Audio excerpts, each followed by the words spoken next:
Hai hai, selamat datang kembali di channel YouTube Irma Ayu. Di video kali ini aku mau recreate video aku tentang gimana sih caranya melahirkan sebelum HPL. Yuk ikuti terus videonya.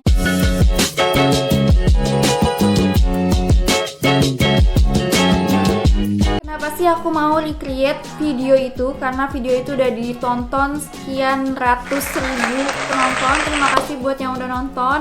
Dan aku mau bilang mohon maaf banget karena dalam video tersebut cara bicara aku, cara menjelaskan aku belum baik seperti sekarang. Karena itu masih awal-awal aku bikin video dan aku masih harus banyak belajar. Mohon maaf banget karena memang aku belajar dari nol bicara di depan kamera. Jadi aku perlu waktu untuk menjadikan segalanya lebih baik. Langsung ke intinya, sedikit cerita keadaan waktu aku sebelum melahirkan itu cukup drama ya. Jadi 2 minggu sebelum melahirkan, kepala bayi itu masih belum masuk panggul. Jangankan masuk panggul, kepala bayi itu masih miring di sebelah kiri aku. Jadi belum ada di tengah-tengah. Dan hal tersebut adalah drama ya bagi aku. Pada waktu itu aku nangis, aku stres karena waktu itu masih pandemi COVID masih gencar, suami aku masih nganggur. Aku nggak mau lahiran sesar pakai BPJS karena aku takut. Kemudian aku kayak yang ya ampun harus keluar uang 20 juta untuk operasi sesar, itu kayak yang berat sekali pada saat ada aja aku periksa kehamilannya itu di rumah sakit, pasti aku udah dijadwalin untuk melahirkan ya, karena waktu itu aku udah masuk ke 36 minggu jalan ke 37 minggu.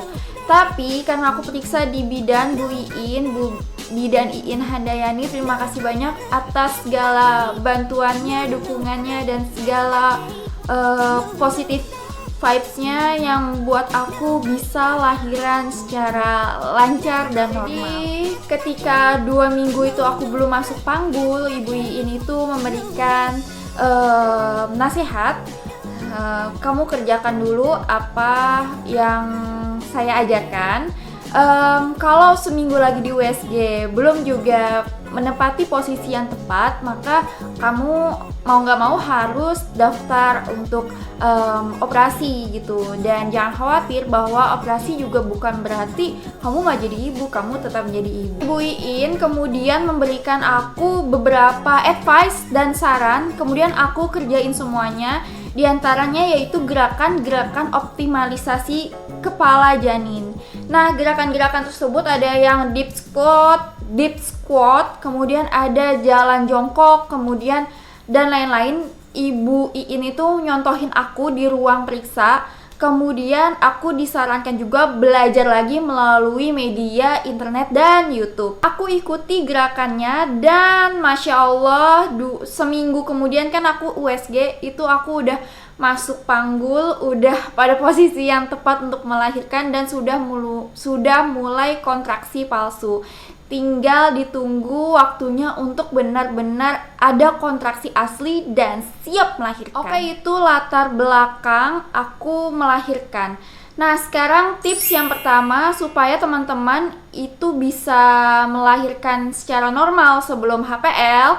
Yang pertama, teman-teman itu harus banyak olahraga dan bergerak dan melakukan gerakan-gerakan optimalisasi janin.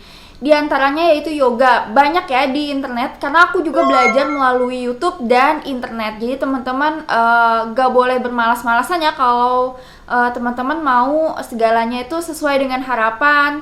Teman-teman harus tetap belajar kayak gitu. Itu yang pertama, optimalisasi janin. Nah, kalau kepala janinnya itu posisinya udah bener, udah tepat gitu, berada di bawah, udah masuk panggul, teman-teman bisa banget main gym ball. Itu ngebantu banget untuk membuat janin tuh semakin turun kayak gitu. Kemudian yang kedua itu power walk. Ini andalan aku banget. Jadi sore sebelum aku melahirkan itu aku masih power walk, dan itu membuat kontraksi aku tuh makin kenceng, makin berasa. Jadi aku mau melahirkan, aku tuh power walk bisa sampai 1 jam ya, 1,5 jam sampai 1 jam.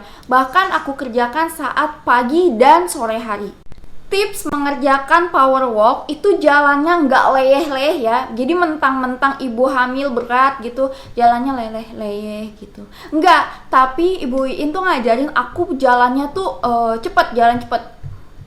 Jadi itu juga aku praktekkan ya, dan alhamdulillah hal tersebut ngefek buat aku untuk bantu kepala janin itu turun. Nah, kemudian tips yang ketiga, teman-teman itu makan makanan perangsang induksi alami. Kontraksi itu bisa dirangsang dengan makanan. Nah, diantaranya makanannya yaitu buah kiwi, buah nanas, dan buah kurma. Jadi waktu itu aku juga mengonsumsi buah kurma mulai dari usia memasuki 8 bulan. Dan aku juga makan buah bit supaya kadar darah merah kita tuh terjaga kayak gitu. Jadi ibu-ibu perlu juga makan makanan sehat seperti kurma, nyemil buah-buahan supaya saat waktu mau melahirkan itu PR-nya nggak banyak gitu. Jadi dicicil. Jadi dari ketika masuk mulai trimester 3 tuh masuk ke mulai ke bulan ke-7 itu udah mulai dicicil persiapan mau melahirkan supaya pas mau lahiran tuh PR-nya nggak banyak. Nah, yang terakhir ini untuk merangsang kontraksi ya. Jadi teman-teman itu melakukan hubungan suami istri. Nah, itu spermnya itu membuat kita mules.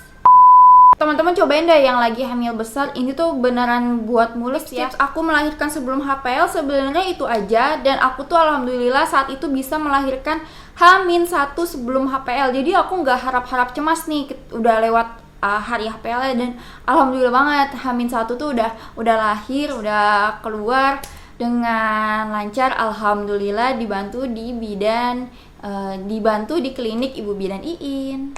Oke, itu dia video recreate aku di video aku yang sebelumnya.